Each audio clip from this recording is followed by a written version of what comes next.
রবীন্দ্রনাথ ঠাকুরের লেখা কবিতা হারিয়ে যাওয়া। ছোট্ট আমার মেয়ে সঙ্গিনীতে ডাক শুনতে পেয়ে সিঁড়ি দিয়ে নিচের তলায় যাচ্ছিল সে নেমে, অন্ধকারে ভয়ে ভয়ে থেমে থেমে। হাতে ছিল প্রদীপ খানি, আঁচল দিয়ে আড়াল করে যাচ্ছিল সাবধানে। আমি ছিলাম ছাদে, তারায় ভরা চৈত্র মাসের রাতে।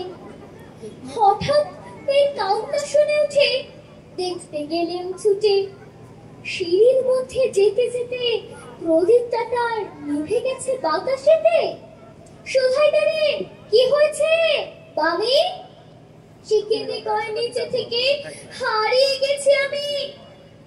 তারায় ভরা চৈত্র মাসের রাতে ফিরে এসে ছাদে মনে হলো আকাশ পানে চেয়ে আমার বামের মতোই যেন অমলিকে এক মেয়ে।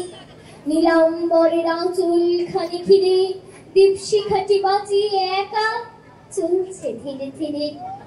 লিপ্ত যদি আলো যদি হঠাৎ যেন থামে, আকাশ ধরে উঠত